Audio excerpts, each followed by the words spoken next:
Saudara para penghayat tenaga dalam, pemburu ilmu-ilmu hikmah dan penghobi mengkoleksi amalan-amalan kebatinan pasti tahu dengan surat At-Taubah ayat 128-129, pada tahun 2000-an hingga kini ada jutaan para pengamal setia superpower ini.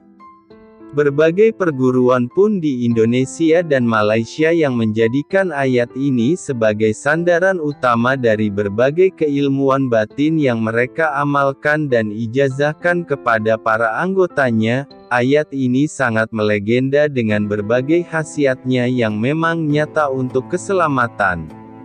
Pengamalnya dilindungi 7 dinding api sebagai benteng kejahatan jin dan manusia dan dikawal 7 harimau api, pengasihan, penawar black magic, pelarisan. Bahkan jika makrifatnya dapat saudara aplikasikan, maka khasiat ayat ini benar-benar ampuh untuk media membawa saudara pada gerbang kekayaan harta dunia dan pelunas hutang secara cepat.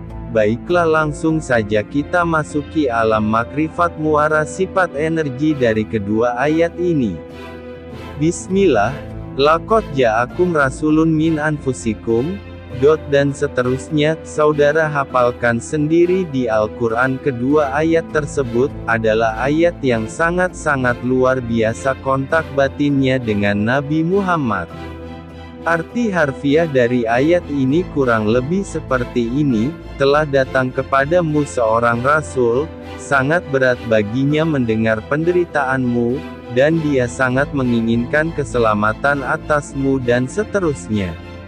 Anda tentu tahu Kang Ujang Bustomi Cirebon, pembasmi dukun santet itu soleh, sakti, kaya raya. Salah satu amalan Kang Ujang adalah kedua ayat ini. Kang Ujang pernah dipesan oleh gurunya, jika kamu kelak mau jadi ornak sukses, bacalah kedua ayat ini 7 kali setelah sholat fardu dan 313 kali setiap malam. Tahukan Anda, ada seorang wali besar sangat terkenal, Syekh Abu Bakar Asyibli. Beliau selalu mengamalkan kedua ayat ini sehabis sholat fardu 7 kali. Dan beliau dicium keninnya oleh Rasulullah berkah mengamalkan kedua ayat ini.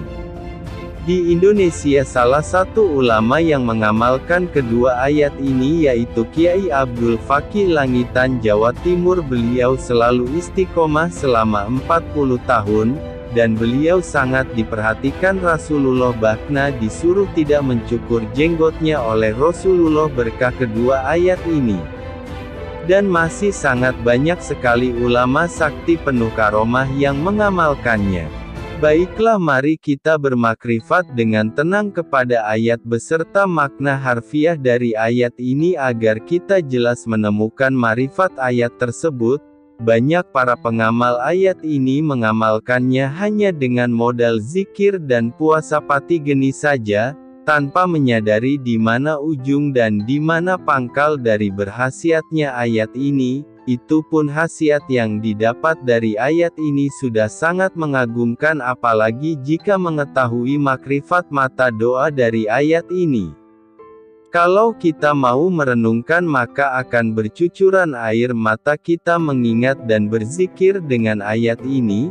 Cobalah kita lihat siapa yang dimaksud oleh ayat tersebut yang sangat care, sangat peduli dengan penderitaan tersebut.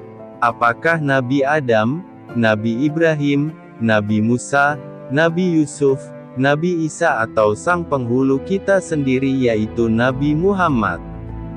Jika dilihat dari ayat yang berbunyi Rasulun atau Rasulin, maka dapat dipastikan bahwa manusia yang sangat peduli pada penderitaan kita tersebut adalah Nabi Muhammad, sebab jika Nabi lain maka Al-Quran tidak akan menggunakan kata Rasulun atau Rasulin. Al-Quran akan langsung menyebut nama dari Nabi tersebut. Terlihat dalam Al-Quran Nabi Ibrahim memang disebut Ibrahim, dan Nabi Isa tetap disebut Isa, dan kata Rasulun itu adalah kata yang digunakan untuk penghulunya para rasul, yaitu memang Nabi besar Muhammad Sallallahu Alaihi Wasallam.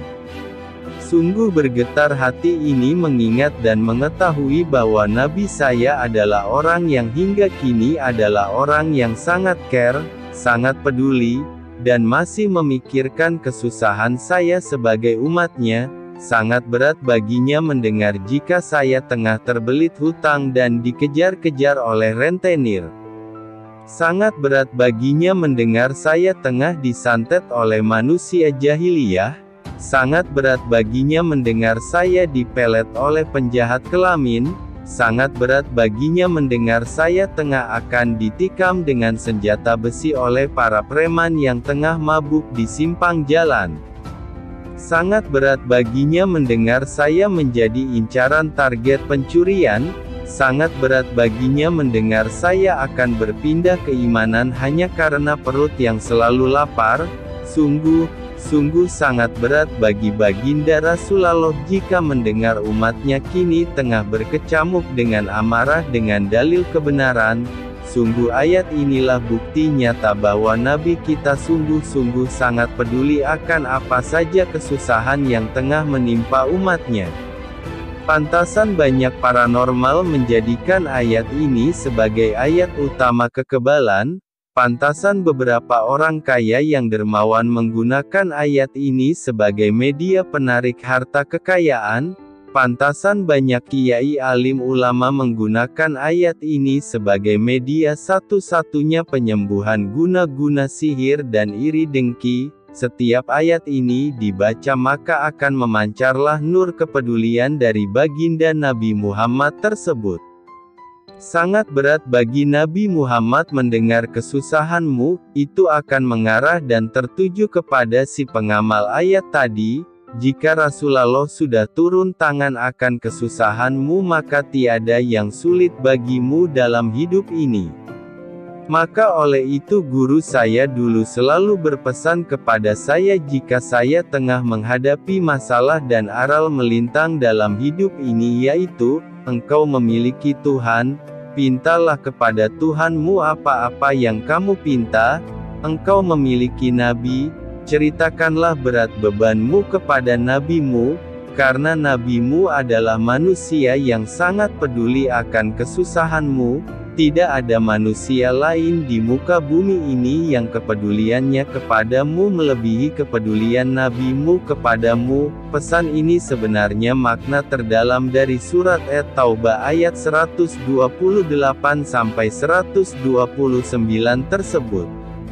Syekh Ahmad At-Tijani berkata, siapa yang membaca kedua ayat ini sebanyak 1000 kali pada tanggal 10 Asyura maka para ruhaniyah malaikat akan mendatangimu membawakan rejeki dari berbagai penjuru.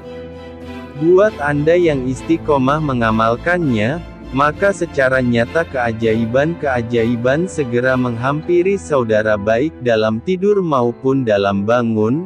Saudara akan terheran-heran dengan begitu luasnya mukjizat dari baginda penghulu kita Nabi besar Muhammad Sallallahu Alaihi Wasallam yang beliau disifati oleh Allah, teramat berat dan sedih melihat keadaan umatnya yang tertimpa kesusahan.